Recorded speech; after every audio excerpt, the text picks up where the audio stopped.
head.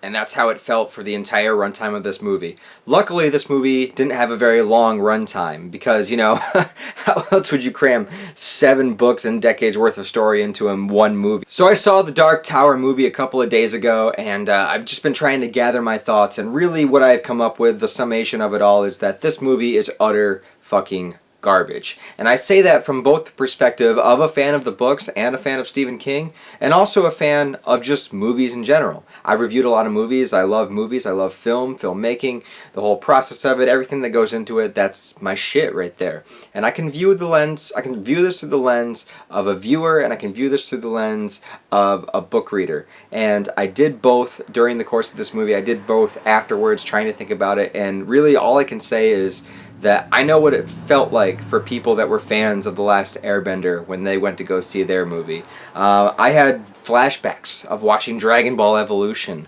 watching this trash. This movie is utter fucking garbage. Let me be clear, I am a huge fan of the Stephen King novels, and of course when you're going to see a movie where it's based off a book series that you read, of course you're going to judge it a little bit more harshly because of all the images you've had in your head of the books for so long. But I have an ability to go into most things with an open mind. I understand that this is a film adaptation. I understand that a film is going to be different than a book. I understand that they're different mediums. They need to be told different ways. I get it. I go see a bunch of comic book movies. I know when they take a storyline from one of those, it's not going to be a literal page-for-page adaptation unless it's, 300 or Watchmen.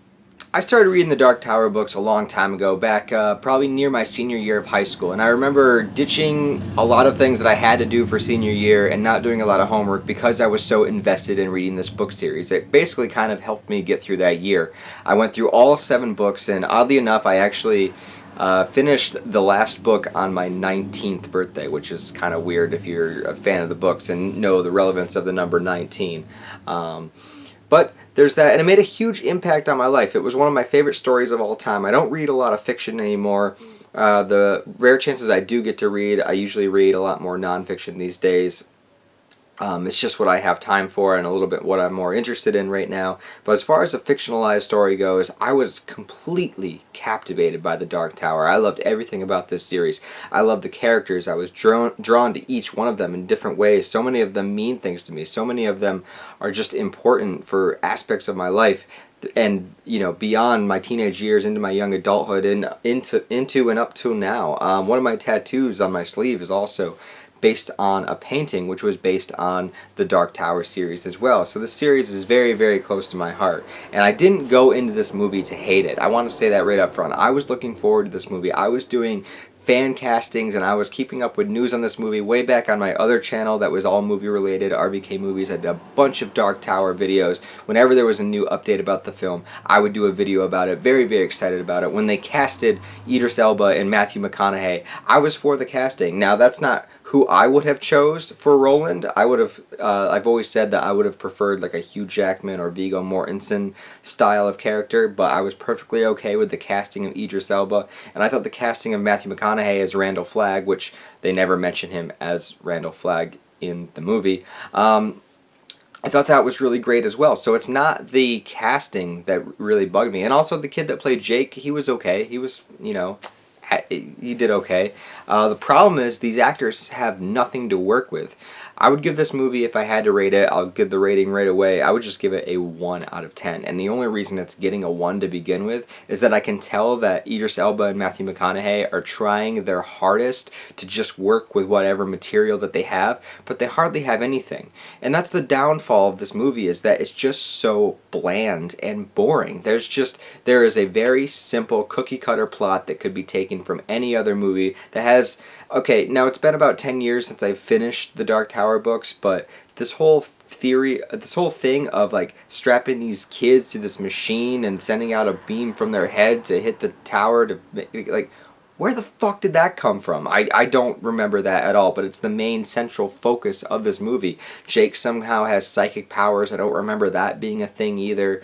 And they really try to like manipulate the plot around Jake. They try to make Jake the main character, try to give you a lot of sympathy with him, giving him the most like bland, overdone, cliche stories whatsoever. Like, oh, you know, his mom doesn't believe the things that he's saying, and then he has a stepfather who's, you know, a little bit more aggressive, and then his real father's gone, and it's just everything you've seen a million times before that has like nothing to do with the actual Dark Tower novels. It's just like, what basic movie cliche can we throw into this to try to like gain a little bit of sympathy for the character? And you could tell it's so rushed. The beginning of the movie just shows you Jake. It shows, oh, his mom doesn't believe him. Then it cuts to the school, and oh, a bully's picking at him now because of his visions. And now he's seeing his therapist who's like, you know, they're not real, haha. And then it just goes through all these little like fucking like paint by numbers filmmaking motions that you've seen a million times. And the whole time I'm sitting there thinking like, how much rich mythology you have in the gunslinger world, the mid-world, in the Dark Tower novels. How vast it is, how many different places you see, and different things to explore and adventure, and where you go, and how these characters meet up, and how they interact with each other. And I know the movie's only 95 minutes, and you've already wasted the first 20 just like having the same plot that has run through so many films in the past that has nothing to do with the Dark Tower. It's like, what are you actually doing here? By the time Roland actually shows up, you know, you see this weird, like, kind of, not sepia tone, but they put this just odd filter over his world. And, you know, I always envisioned when I read The Gunslinger for it to look like a Western world with, you know, a little bit like bizarre shit kind of going on in the details. You know, I just kind of pictured a desert, I pictured towns, but this like has this weird like grayish, pinkish, I don't even know how to describe it, just this weird like filter that they throw over the lens. I mean, it kind of makes the characters look like they're on Mars for a moment, and then everything goes completely dark, and then you can't see shit that's going on. There's these weird random demon creatures that Roland fights that I don't remember from the books whatsoever. I mean, they might have been in there at some point. It's been so long since I've read them that I don't remember these minor little details. But that's the thing about this movie, is that you shouldn't be focusing on the minor little details. You should be focusing on the main themes, ideas, and plot points of the actual novels. If you only get one movie to do this, and this is why I was so confused to begin with. If you're not doing the first book, The Gunslinger, which actually, if it was just the book The Gunslinger and the movie was 95 minutes long, I would be like, that makes sense, because that book's pretty short. It's the shortest in the series, has the least amount of main characters, and is pretty straightforward. But that's not what this movie is. This movie barely takes any elements from that, and then they throw in elements from the third book. They throw in elements from they basically completely skip the second, have a couple of aspects of the third, completely skip the fourth and fifth and sixth and seventh. So there you go. So basically this is like a little bit of the first, a little bit of the third, and it's basically, yeah, it's a little bit of the first, a little bit of the third, and a lot of other random shit that has nothing to do with the Dark Tower whatsoever. So much incredible dialogue from the Stephen King novels as well. So much for these characters to do and talk about and interact with. But the dialogue in this movie is just so, like I said, it's just boring. It's just bland. It's so basic. There's just nothing intelligent to grasp on here. This feels like it should be like a Sci-Fi Channel movie, and not even a really good one at that. You know, like, what redeeming qualities could there possibly be if the script's not good? Like, it doesn't matter. Like, the budget doesn't matter. Like, you could do at least the first Gunslinger Dark Tower book on a moderate budget, and even probably the others too. But if you just don't have any good dialogue to go along, you don't really feel or get into these characters, whatever, because every other scene is just like this next stepping stone of like this thing that we have to accomplish. We get no time to actually kind of like chill and understand where these characters come from. Like, because I'm a fan of the books, I know who Roland is. I know the history of the Gunslingers. I know what that's all about. But you're just supposed to basically take it on faith in this movie that like, oh, yep, he's a gunslinger.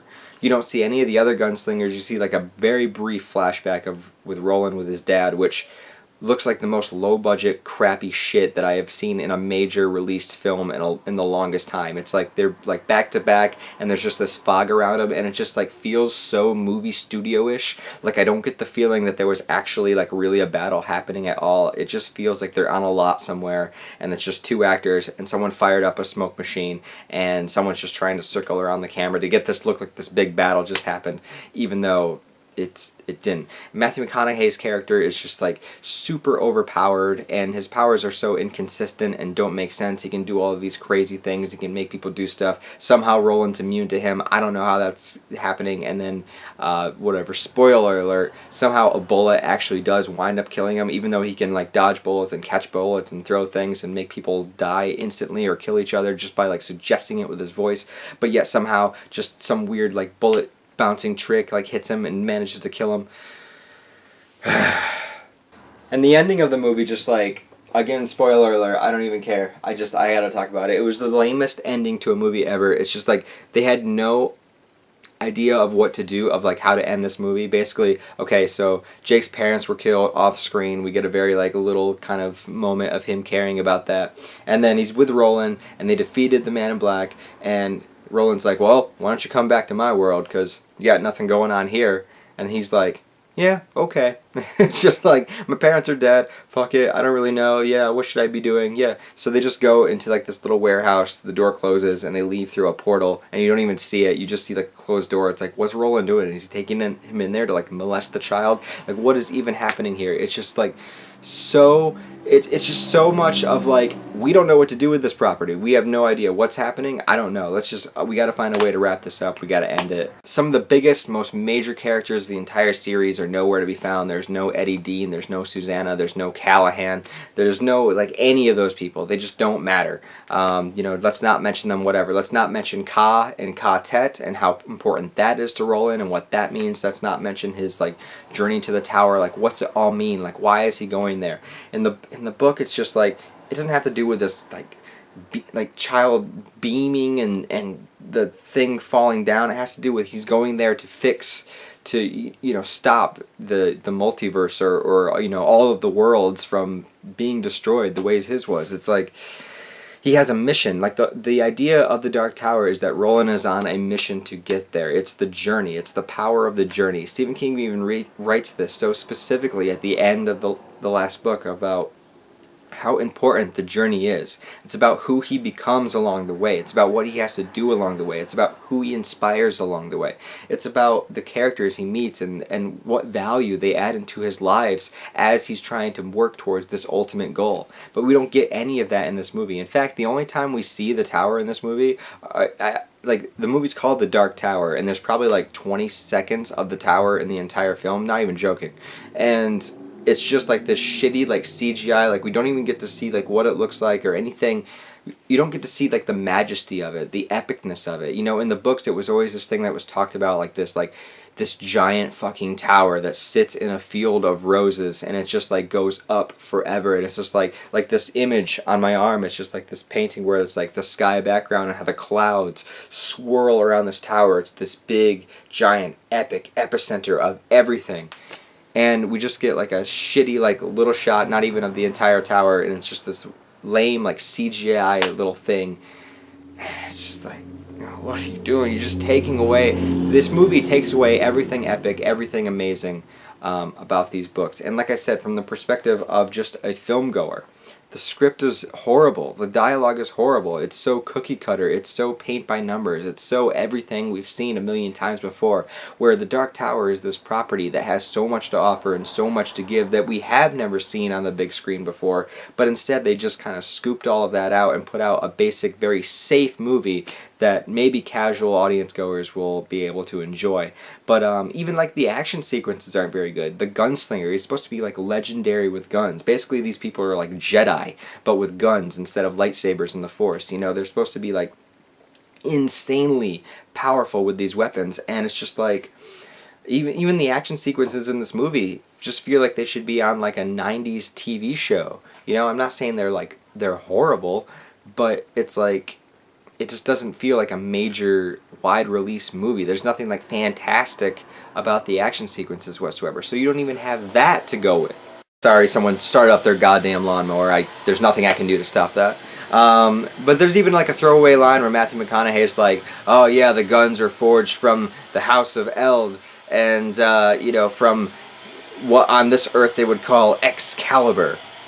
And then there's no kind of like further explanation as to that. It's like, oh, his gun's made from Excalibur, so what, is King Arthur real? Like, I understand some of that from the books, but like as just a general moviegoer, just to have that be like a throwaway line, like what the fuck does that even mean?